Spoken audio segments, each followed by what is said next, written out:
Bonjour à tous, je suis aujourd'hui en Auvergne dans la réserve naturelle de Chastres-Sancy. Une étude a été menée sur les particularités du climat des Monts d'Or et sur son évolution récente. Et vous allez voir qu'ici aussi, l'impact du réchauffement climatique se fait vraiment sentir.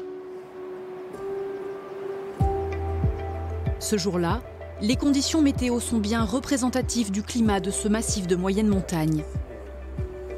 Ici, le vent peut dépasser les 200 km/h sur les crêtes. C'est l'une de ses caractéristiques, mais ce n'est pas la seule.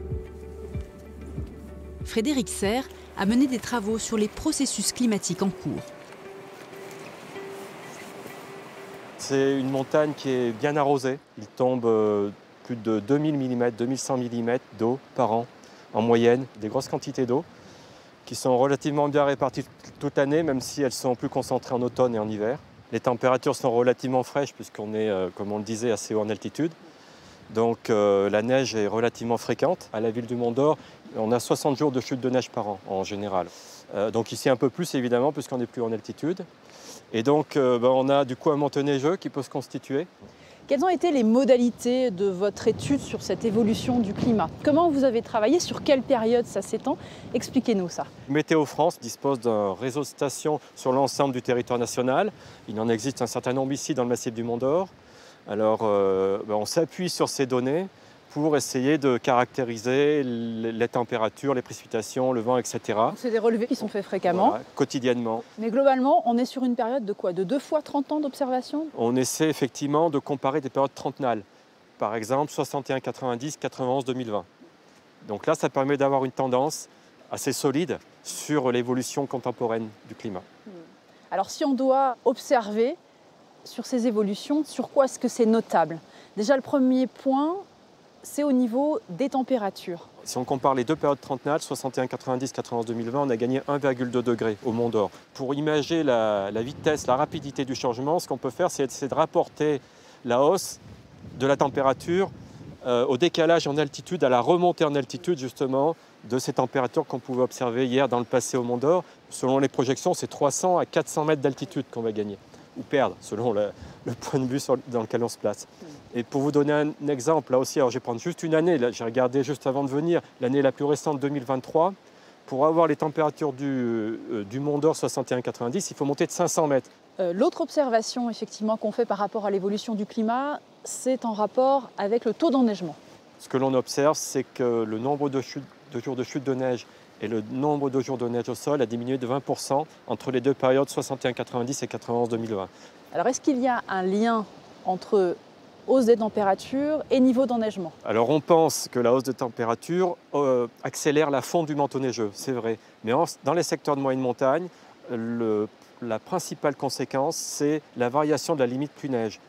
C'est-à-dire que hier, ou dans les années 61-90, la limite pluie-neige était beaucoup plus basse. Aujourd'hui, elle remonte. Du coup, la part des précipitations liquides augmente par rapport à la part des précipitations solides. Donc les apports neigeux sont moins abondants. Comprendre l'évolution du climat pour mieux appréhender les enjeux liés au développement du territoire. C'est tout l'intérêt de cette étude pour la réserve naturelle de Chastres-Sancy.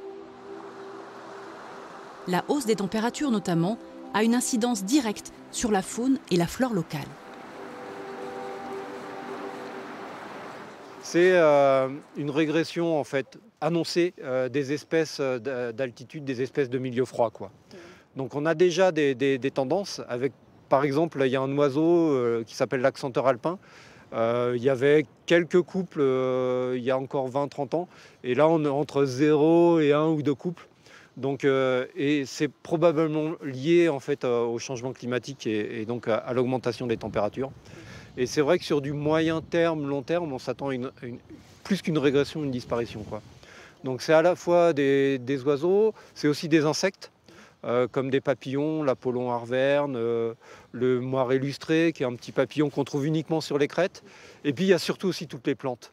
En fait, la réserve a été mise en place pour son intérêt botanique. Et là, il y a des espèces comme le saule herbacé, la soldanelle, qui sont vraiment dans les combes à neige des hauteurs. Ce n'est pas des plantes endémiques, mais c'est des plantes très rares, très localisées, très rares et effectivement spécifiques du Sancy, quoi. Justement, comme levier d'action, qu'est-ce que vous avez très concrètement en ce qui concerne la biodiversité de manière globale? C'est très facile de faire c'est relativement facile de faire les constats et les impacts. De trouver les leviers, c'est plus compliqué. Nous, on ne pourra pas lutter contre le changement climatique. Le changement climatique, il sera là.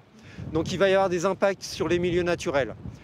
Donc il y aura probablement la régression des espèces d'altitude, des espèces de milieux froids. Ça, finalement, nous, on va l'accepter, ça. Et on va accepter en fait qu'il y ait ce changement. Et en priorité, on va essayer de rendre la nature plus naturelle encore. Et baisser les impacts, en fait, baisser les pressions des activités humaines sur les milieux pour que la nature soit encore la plus naturelle possible. Voilà. Est-ce qu'on peut imaginer d'arrêter complètement, enfin en tout cas de limiter l'accès à la montagne? Est-ce qu'aujourd'hui ce serait possible d'envisager ça? Sur la réserve, elle est grande, elle fait 1895 hectares. Donc on a des zones de tranquillité qu'on a appelées, par exemple le cœur de la Fontaine Salée, où là déjà il y a très peu de fréquentation humaine.